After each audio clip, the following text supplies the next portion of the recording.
আমরা বর্তমান সরকারকে খুব স্পষ্ট করে বলছি, আমাদের আমিরে জামাতের কাছে কাউকে আসতে হলে আমাদের বুকের উপর দিয়ে আসতে হবে। শ্রদ্ধাভাজন আমিরে জামাত যদি আগামী 25 তারিখে আদালত প্রাঙ্গণে তিনি উপস্থিত হন, আমিরে জামাত ওখানে যাওয়ার আগে গোটা বাংলাদেশ থেকে কয়েক কোটি মানুষ এসে আমিরে জামাতের সামনে দাঁড়িয়ে আমরা নিজের আগে আত্মসমর্পণ করে জেলে যাব। আমাদের আমিরে জামাতকে একটা স্পর্শ আমরা কাউকে করতে দেব না। হলো না, শুধু আগে হেলমেট বাহিনী ছিল, আগে হাতুড়ি লীগ ছিল, এখন রামদা দল নামে কারো কারো আত্মপ্রকাশ করছে, ছাত্র সমাজ তাও মোকাবেলা করবে। তামিল মিল্লাত কামিল মাদ্রাসার মতো একটা পবিত্র অঙ্গনে আমাদের মাদ্রাসার কোরআন ইলম বুকে ধারণ করা দাড়িওয়ালা একটা সভ্য ভদ্র একটা ছেলেকে গতকালকে আমরা দেখলাম ফেসবুকে, আমরা আহত হয়েছি। বিগত 15 বছরে যারা মাদ্রাসায় হামলা করার সাহস পায় নাই, আজকে নতুন এমন ফেসিবাদের জন্ম কেউ কেউ দিচ্ছেন। আমাদের এই মাদ্রাসার ছাত্রকে আহত করতেও তারা দ্বিধা করেন না। মনে রাখতে হবে, আমাদের আমির জামাত স্লোগান শিখান, আবু সাইদ মুগ্ধ, শেষ হয়নি যুদ্ধ, এই যুদ্ধ করে এই ফেসিবাদকে মোকাবেলা করা হবে।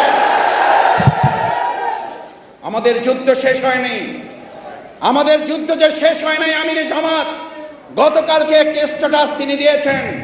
আমরা বর্তমান অন্তর্বর্তীকালীন সরকারকে খুব স্পষ্ট করে বলতে চাই, বাংলাদেশ জামাত ইসলামী ঢাকা মহানগরী দক্ষিণ, আমাদের মধ্যে আদালত প্রাঙ্গণ, আমাদের মধ্যে আইন অঙ্গন, আমাদের মধ্যে সচিবালয়, আমরা এখানকার একজন ক্ষুদ্র নাগরিক এবং এই আন্দোলনের একজন সহকর্মী হিসাবে আমাদের শ্রদ্ধাভাজন আমিরে জামাত যদি আগামী 25 তারিখে আদালত প্রাঙ্গণে তিনি উপস্থিত হন, আমরা বর্তমান সরকারকে খুব স্পষ্ট করে বলছি, আমিরে জামাত ওখানে যাওয়ার আগে গোটা বাংলাদেশ থেকে কয়েক কোটি মানুষ এসে আমিরে জামাতের সামনে দাঁড়িয়ে আমরা নিজের আগে আত্মসমর্পণ করে জেলে যাব।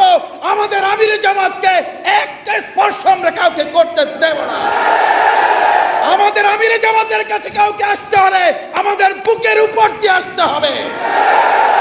তাই পরিস্থিতি অস্বাভাবিক করার আগে এটিএম আজহারুল ইসলামকে মুক্তির ব্যবস্থা করুন, না হলে যে কোনো পরিস্থিতির জন্য আমরা যে অন্তর্বর্তীকালীন সরকারকে সফল করার জন্য তাদের ব্যর্থতারও যেমন সমালোচনা করি, তাদের ভালো দিকগুলো নিয়ে আমরা আলোচনা করি, কিন্তু দুর্ভাগ্য এই অন্তর্বর্তীকালীন সরকারে আপনারা আসার পর আপনারা মামলা থেকে মুক্তি নিলেন, অথচ আমাদের মামলা থেকে আমরা মুক্তি পাচ্ছি না কেন?